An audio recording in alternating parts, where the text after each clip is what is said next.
ముందుగా కొంచెం చింతపండు తీసుకోండి. చేపల కూరలో కొంచెం చింతపండు పులుపు ఎక్కువ వేస్తాం కదండి.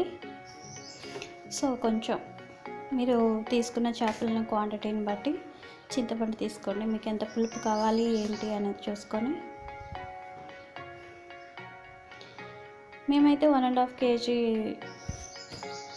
ఫిష్ తీసుకున్నాము కాబట్టి దానికి సరిపడా చింతపండు నానబెట్టుకుంటున్నాం.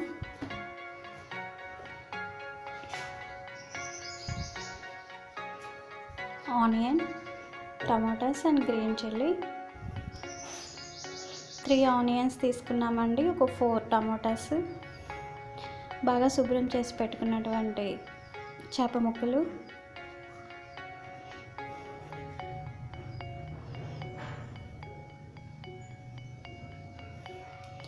చింతపండు అయితే ఆల్మోస్ట్ బాగా నానిందండి. ఇంక ఇది పులుసు తీసుకోవాలి.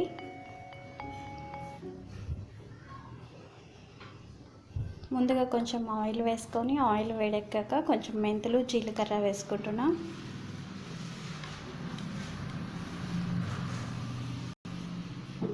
తర్వాత onion and green chilli add చేసుకుంటున్నాం. ఇవి కొంచెం వేగే వరకు ఉంచుకోవాలి.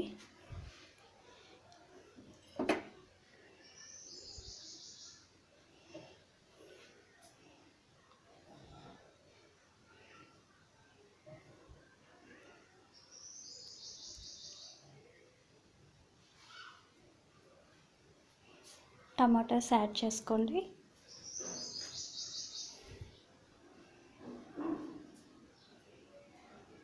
కొంచెం పసుపు,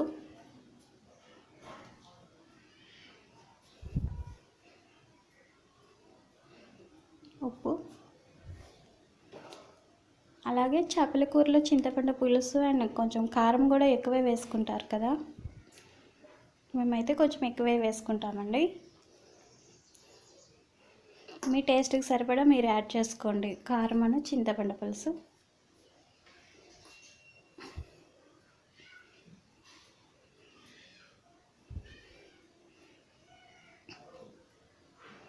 అల్లం వెల్లుల్లి పేస్ట్ కొంచెం యాడ్ చేసుకున్నాం. ఇవి మొత్తం బాగా కలిసేటట్టుగా బాగా కలుపుకొని కొంచెం సేపు మూత పెట్టి మగ్గనివ్వండి. ఇప్పుడు వేసినటువంటివి అల్లం వెల్లుల్లి పేస్ట్, కారము, ఉప్పు అన్నీ టమాటా ఆనియన్కి బాగా పట్టేలాగా. తర్వాత 2 minutes తర్వాత ఫిష్ పీసెస్ యాడ్ చేసుకుంటున్నాం.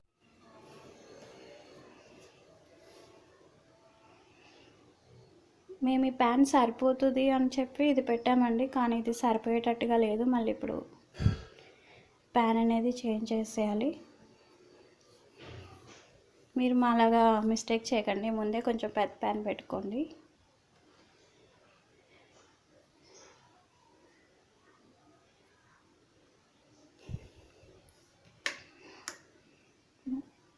ఇందాక చింతపండు నానబెట్టాము కదా, అదంతా పులుసు తీసి పెట్టాము. ఇదిగోండి ఇక్కడ మేమైతే ప్యాన్ చేంజ్ చేసేసాము.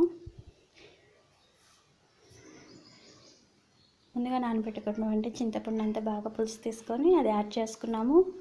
అలాగే కొంచెం వాటర్ యాడ్ చేసుకున్నాం.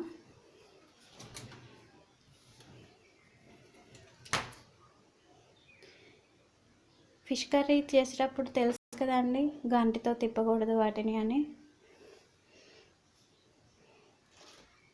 గట్టి పెట్టి తిప్పకుండా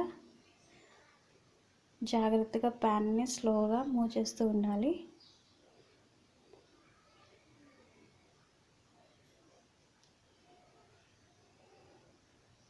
పులుసు కొంచెం చిక్కబడే వరకు చూసుకోండి. చూడండి, ఇక్కడైతే ఆల్మోస్ట్ రెడీ అయిపోయింది మా ఫిష్ కర్రీ.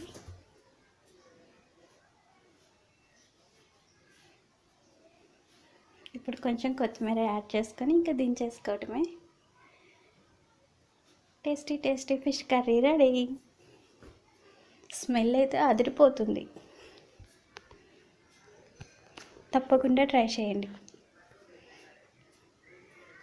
అన్ని వంటలు అందరికీ నచ్చాలని లేదు, ఒక్కొక్కరు ఒక్కో స్టైల్లో చేస్తారు. ఇది మా ఇంటి స్టైల్. ఫైనల్గా ఇలా రెడీ అయిందండి కర్రీ. నిజంగా టేస్ట్ అయితే చాలా బాగుంది. Thank you.